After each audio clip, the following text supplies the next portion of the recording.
everyone, ഈ വീഡിയോയിൽ early childhood care and education എന്നുള്ള ടോപ്പിക്കാണ് നമ്മൾ ഡിസ്കസ് ചെയ്യാനായിട്ട് പോകുന്നത്.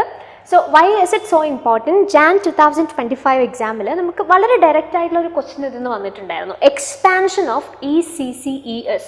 പല ഓപ്ഷൻസ് നമുക്കിവിടെ തന്നിട്ടുണ്ട്. Elementary care and cognitive education, early childhood care and education, elementary counselling and continuing education, early cognitive curriculum and education.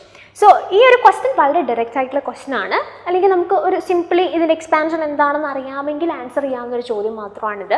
പക്ഷേ എന്തുകൊണ്ടാണ് ഇതിനൊരു സെഷൻ നമ്മൾ പ്ലാൻ ചെയ്തതെന്ന് ചോദിച്ചാൽ, നിങ്ങൾ വളരെ റീസെൻ്റ് ആയിട്ട് NEP 2020 നിങ്ങളുടെ അല്ലെങ്കിൽ ജനറലി നമ്മളുടെ രാജ്യത്തിനുണ്ടായിട്ടുള്ള നാഷണൽ എഡ്യൂക്കേഷൻ പോളിസീസ് ഒക്കെ സെറ്റ് എക്സാമിന് നമുക്ക് ഇമ്പോർട്ടൻ്റ് ആയിട്ടുള്ളൊരു ടോപ്പിക്കായിട്ട് കൺസിഡർ ചെയ്യാവുന്നതാണ്. അതിൽ റീസെൻ്റ് ആയിട്ട് വന്നിട്ടുള്ളത് NEP 2020 ആയതുകൊണ്ട് തന്നെ അതിനൊരു സിഗ്നിഫിക്കൻസും ഉണ്ട്. അപ്പോൾ അതിൽ ഈ early childhood care and education അല്ലെങ്കിൽ ECCEക്ക് വളരെയധികം സിഗ്നിഫിക്കൻസ് കൊടുക്കുന്നതായിട്ട് നമുക്ക് കാണാനായിട്ട് സാധിക്കും. സോ ഇത് വളരെ ഡയറക്റ്റ് ആയിട്ടുള്ളൊരു എക്സ്പാൻഷൻ ബേസ്ഡ് ക്വസ്റ്റ്യൻ ആണെങ്കിലും ഈ ഒരു സെഷനിൽ നമ്മൾ ഇതിനെ NEP 2020 ലൈറ്റിലായിരിക്കും എക്സ്പ്ലോർ ചെയ്യാനായിട്ട് പോകുന്നത്. അപ്പോൾ നിങ്ങൾ NEP 2020 പഠിക്കുമ്പോൾ സ്കൂൾ എഡ്യൂക്കേഷനുമായിട്ട് ബന്ധപ്പെട്ടുള്ള വളരെ സിഗ്നിഫിക്കൻ്റ് ആയിട്ടുള്ള ചില മാറ്റങ്ങൾ അല്ലെങ്കിൽ ചില ഇമ്പോർട്ടൻ്റ് ആയിട്ടുള്ള റെക്കമെൻഡേഷൻ നിങ്ങൾക്ക് അവിടെ കാണാനായിട്ട് സാധിക്കും. School education, higher education, teacher education, അങ്ങനെ വൊക്കേഷണൽ എഡ്യൂക്കേഷൻ, അങ്ങനെ പല രീതിയിൽ അല്ലെങ്കിൽ പല ലേണിങ്ങുമായിട്ട് ബന്ധപ്പെട്ട എഡ്യൂക്കേഷനുമായിട്ട് ബന്ധപ്പെട്ട പല ലെവൽസും ഈ ഒരു NEPയിൽ എക്സ്പ്ലോർ ചെയ്യപ്പെടുന്നുണ്ട്. അതിൽ സ്കൂൾ എഡ്യൂക്കേഷനിലെ വളരെ സിഗ്നിഫിക്കൻ്റ് ആയിട്ടുള്ളൊരു മാറ്റം എന്ന് പറയുന്നത് ഒരു കരിക്കുലം സ്ട്രക്ചറിൽ അല്ലെങ്കിൽ അക്കാഡമിക് സ്ട്രക്ചറിൽ വന്നിട്ടുള്ളൊരു ചേഞ്ചാണ്. പുതുതായിട്ട് സ്കൂൾ എഡ്യൂക്കേഷൻ്റെ പെഡഗോജിക്കൽ അല്ലെങ്കിൽ കരിക്കുലർ സ്ട്രക്ചർ എന്ന് പറയുന്നത് എന്താണ്? 5+3+3+4. ഓൾറെഡി നിങ്ങളിത് പഠിച്ചിട്ടുള്ളതായിരിക്കും. അപ്പോൾ ഈ 5+3+3+4 സ്ട്രക്ചറിൽ നമുക്കത് ഡീറ്റെയിൽഡ് ആയിട്ട് നിങ്ങൾ നോക്കുകയാണെങ്കിൽ ടോട്ടൽ സ്കൂൾ ഇയേഴ്സിന് ഇങ്ങനെ ഡിഫറെൻറ്റ്. ആദ്യത്തെ 5 ഇയേഴ്സ് ഫൗണ്ടേഷണൽ, അതിനുശേഷം ഒരു 3 ഇയേഴ്സ് പ്രിപ്പറേറ്ററി വരുന്നു, പിന്നെ ഒരു 3 ഇയേഴ്സ് മിഡിൽ സ്റ്റേജ് വരുന്നു, ദെൻ ഒരു 4 ഇയേഴ്സ് ഓഫ് സെക്കൻഡറി സ്റ്റേജ്. അങ്ങനെയാണ് സ്കൂൾ എഡ്യൂക്കേഷനെ കംപ്ലീറ്റ്ലി ഡിവൈഡ് ചെയ്തിരിക്കുന്നത്. അതിൻ്റെ ഡീറ്റെയിൽസിലേക്ക് നമ്മൾ പോകുന്നില്ല.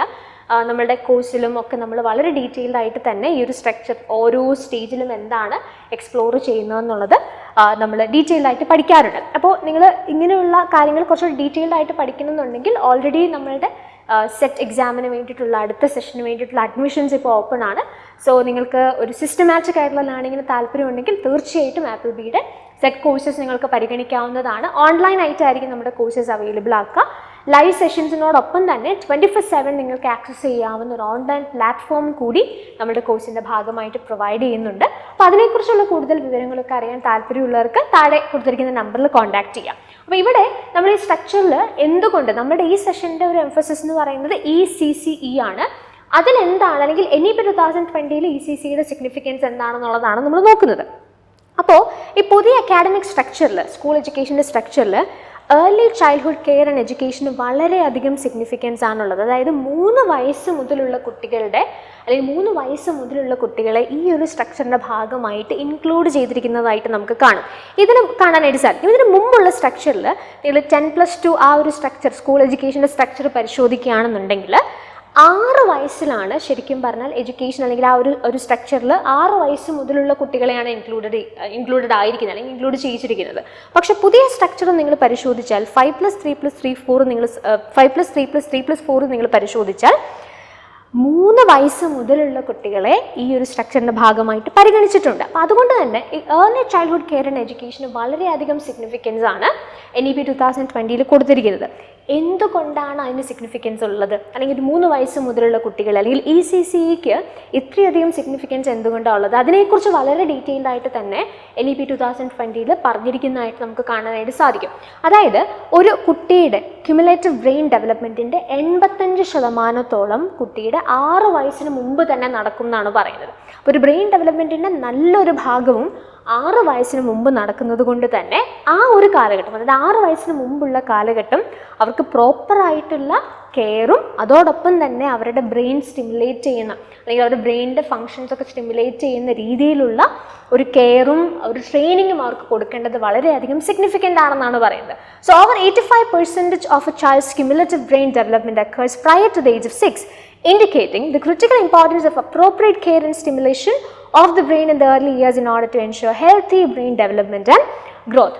ഇതിന് ഈ ഒരു കാര്യം ഇമ്പോർട്ടൻ്റ് ആയതുകൊണ്ട് തന്നെ എല്ലാ കുട്ടികൾക്കും universal access to high quality ECC, എല്ലാ കുട്ടികൾക്കും ക്വാളിറ്റിയുള്ള ECCയിലേക്കുള്ള പ്രൊവിഷൻ ഉണ്ടായിരിക്കണമെന്നുള്ളൊരു ടാർഗറ്റ് അല്ലെങ്കിൽ അങ്ങനെ ഒരു പ്രധാനപ്പെട്ട ഒബ്ജക്റ്റീവ് NEP 2020 നമുക്ക് കാണാനായിട്ട് സാധിക്കും. അതിൻ്റെ ടാർഗറ്റ് ഇയറും ഇമ്പോർട്ടൻ്റ് ആണ്. നോ ലേറ്റർ ദാൻ 2030, 2030 ആകുമ്പോഴത്തേക്കും ഇവിടെയുള്ള എല്ലാ കുട്ടികൾക്കും ഹൈ ക്വാളിറ്റി ഏർലി നമ്മൾ ഈ പറഞ്ഞ ECC, early childhood care and education കിട്ടിയിരിക്കണം എന്നുള്ളൊരു റെക്കമെൻഡേഷൻ നമുക്ക് കാണാം. അപ്പോൾ അതിൻ്റെ സിഗ്നിഫിക്കൻസ് നമ്മൾ പറഞ്ഞു, ഈ ടാർഗറ്റ് ഇയർ പറഞ്ഞു. നിങ്ങൾക്ക് ടാർഗറ്റ് ഇയർ ഒക്കെ വേണമെങ്കിൽ ബേസ് ചെയ്തിട്ട് ക്വസ്റ്റ്യൻസ് വരാം. ന്യൂ എഡ്യൂക്കേഷൻ പോളിസിയുടെ ബേസിസിൽ universal access to high quality ECC ഏത് വർഷം കൊണ്ട് അക്കംപ്ലിഷ് ചെയ്യണം?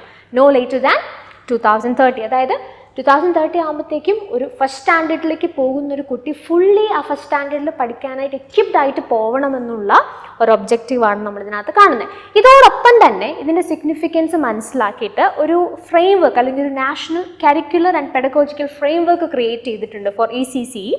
അത് 8 വയസ്സ് വരെയുള്ള കുട്ടികൾക്ക് എന്തൊക്കെ കാര്യങ്ങൾ ചെയ്യണം അല്ലെങ്കിൽ അവരുടെ ഒരു കരിക്കുലർ പെഡഗോജിക്കലായിട്ട് അവർക്ക് എന്തൊക്കെ കാര്യങ്ങൾ കൊടുക്കണം എന്ന് തന്നെ റിലേറ്റ് ചെയ്തിട്ടുള്ളൊരു ഫ്രെയിം വർക്കാണ്, which is developed by NCERT. അതിൽ 2 പാർട്സ് ആണുള്ളത്.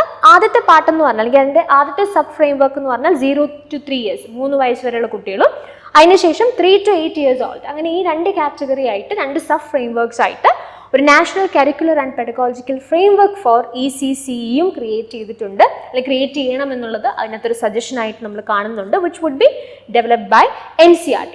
ഇനിയും ഈ ECC എന്തൊക്കെ ഡെലിവറി പോയിന്റ്സിലൂടെ അല്ലെങ്കിൽ എങ്ങനെയാണ് ഇത് കുട്ടികളിലേക്ക് എത്തിക്കുക എന്നുള്ളതും മേജർലി ഒരു റെക്കമെൻഡേഷൻ ആയിട്ട് നമുക്ക് കാണാം.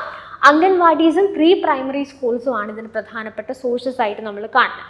അപ്പോൾ അംഗൻവാടീസ് ആയിട്ട് മാത്രം നിലനിൽക്കുന്ന സ്ഥലങ്ങളുണ്ട്, അതുപോലെ തന്നെ സ്കൂളുകളുടെ ഭാഗമായിട്ട് പ്രൈമറി സ്കൂളിൻ്റെ ഭാഗമായിട്ടുള്ള അംഗൻവാടികളുണ്ട്. അങ്ങനെയുള്ള സ്ഥലങ്ങളിലൂടെയും പ്രീ പ്രൈമറി സ്കൂൾസിലൂടെയൊക്കെ കുട്ടികൾക്ക് ഇതിൻ്റെ സാധ്യതകൾ ഈ ക്വാളിറ്റി ECC എത്തിക്കുക എന്നുള്ളതാണ് പ്രധാനപ്പെട്ട ഒബ്ജക്റ്റീവ് എന്ന് പറയുന്നത്. അതുപോലെ തന്നെ ക്വാളിറ്റി എൻഹാൻസ്മെൻറ്റ് നമ്മൾ പറയുമ്പോൾ അതിനകത്ത് വളരെ സിഗ്നിഫിക്കൻ്റ് ആയിട്ടുള്ളൊരു കാര്യം എന്താണ്? അംഗൻവാടീസ് അല്ലെങ്കിൽ ഇങ്ങനെ പ്രീ പ്രൈമറി സ്കൂൾസിലൊക്കെ ഈ ECC പ്രൊവൈഡ് ചെയ്യുന്ന വർക്കേഴ്സ് അല്ലെങ്കിൽ ടീച്ചേഴ്സ് അവർക്ക് സ്പെഷ്യൽ ട്രെയിനിങ് കൊടുക്കണം. എങ്കിൽ മാത്രമേ നമുക്ക് എന്ത് ചെയ്യാൻ പറ്റുള്ളൂ, ECCയുടെ ആ ഒരു ക്വാളിറ്റി എൻഹാൻസ്മെൻറ്റിനുള്ളൊരു പോസിബിലിറ്റി ഉള്ളൂ. അപ്പോൾ വർക്കേഴ്സിനെയും ടീച്ചേഴ്സിനെയും സ്പെഷ്യലി എന്ത് ചെയ്യുക, ഈ ECCയുടെ കരിക്കുലം പെഡഗോജിയും ട്രെയിൻ ചെയ്യിപ്പിക്കുക. എന്നിട്ട് ഒരു ഹൈ ക്വാളിറ്റി ECC എല്ലാ കുട്ടികൾക്കും എത്തിച്ചു കൊടുക്കുന്ന രീതിയിലേക്ക് അതിനെ എസ്റ്റാബ്ലിഷ് ചെയ്യുക എന്നുള്ളതാണ് ഉദ്ദേശിക്കുന്നത്. അപ്പോൾ അതിനകത്ത് ECC ടീച്ചേഴ്സിനെ കുറിച്ച് പറയുമ്പോൾ അവർക്ക് എങ്ങനെയാണിത് ചെയ്യേണ്ടത് അല്ലെങ്കിൽ എങ്ങനെ സിസ്റ്റമാറ്റിക്കലി അവർക്ക് ഈ ECCയിൽ അവർ എൻവിഷൻ ചെയ്യുന്ന കാര്യങ്ങൾ എത്തിച്ചു കൊടുക്കാം, അതിന് പ്രോപ്പറായിട്ടുള്ള ട്രെയിനിങ് അംഗൻവാടി വർക്കേഴ്സിനും ടീച്ചേഴ്സിനും കൊടുക്കണം. അതിന് വേണ്ടിയിട്ടുള്ളൊരു ഫ്രെയിം വർക്ക് NCERT തയ്യാറാക്കണമെന്നുള്ളൊരു സജഷനും NEP 2020 നമുക്ക് കാണാനായിട്ട് സാധിക്കും. ആൻഡ് ഓൾസോ ക്വാളിഫിക്കേഷനെ കുറിച്ച് പറയുകയാണെങ്കിൽ ഈ അംഗൻവാടി വർക്കേഴ്സും ടീച്ചേഴ്സും, അതായത് ഒരു 10+2 ക്വാളിഫിക്കേഷനുള്ള വർക്കേഴ്സ് ടീച്ചേഴ്സും ആണെന്നുണ്ടെങ്കിൽ അവർക്ക് ഈ ECCയുടെ ഒരു 6 month സർട്ടിഫിക്കറ്റ് പ്രോഗ്രാം അവർക്ക് കൊടുക്കണം.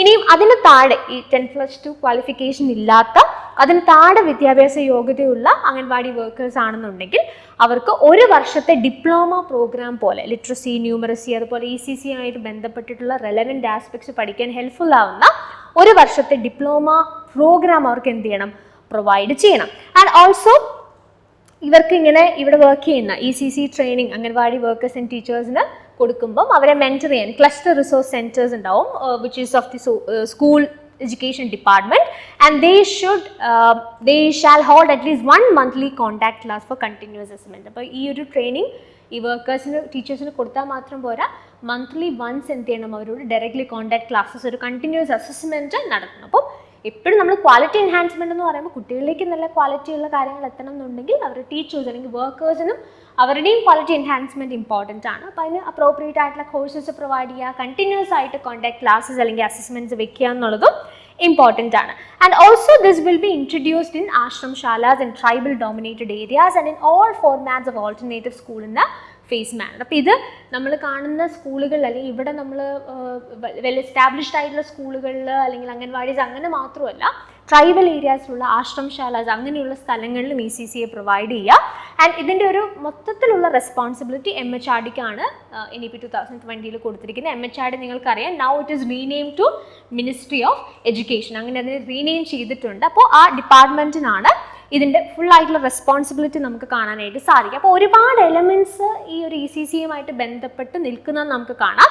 അപ്പോൾ ഇതിൻ്റെ ഒരു മേജർ ഒരു ഇംപ്ലിമെൻറ്റേഷൻ അല്ലെങ്കിൽ റെസ്പോൺസിബിലിറ്റി MHRDക്ക് ആണെങ്കിലും അല്ലെങ്കിൽ മിനിസ്ട്രി ഓഫ് എഡ്യൂക്കേഷൻ ആണെങ്കിലും അതോടൊപ്പം തന്നെ മറ്റ് ചില ഡിപ്പാർട്ട്മെൻറ്റ്സ് കൂടി ഇതിൻ്റെ ഭാഗമാകുന്നതായിട്ട് നമുക്ക് കാണാനായിട്ട് സാധിക്കും.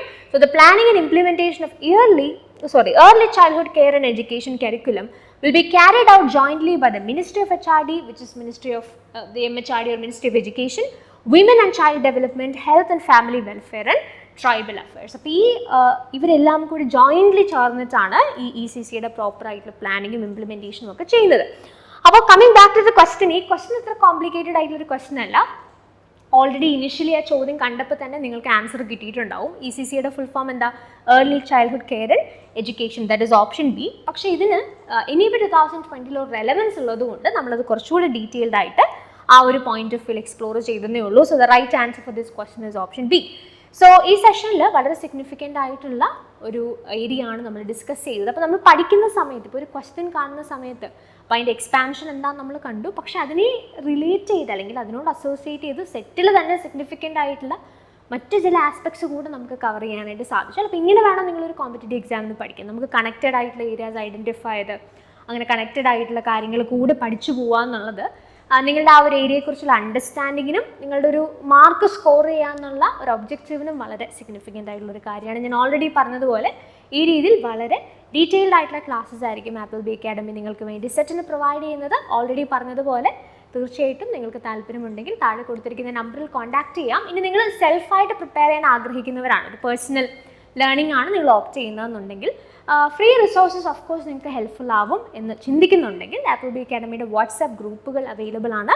അപ്പോൾ അതിൽ നിങ്ങൾക്ക് ചില PDFകളും ചില ഫ്രീ ലൈവ് സെഷൻസും അതുപോലെ നമ്മുടെ യൂട്യൂബ് വീഡിയോസിൻ്റെയൊക്കെ ലിങ്ക്സും നിങ്ങൾക്ക് പ്രോപ്പറായിട്ട് കിട്ടും. അപ്പോൾ നിങ്ങളൊന്നും മിസ് ഔട്ട് ആവാതെ നിങ്ങൾക്ക് അത് പഠിക്കാനായിട്ട് ഹെൽപ്ഫുൾ ആവും.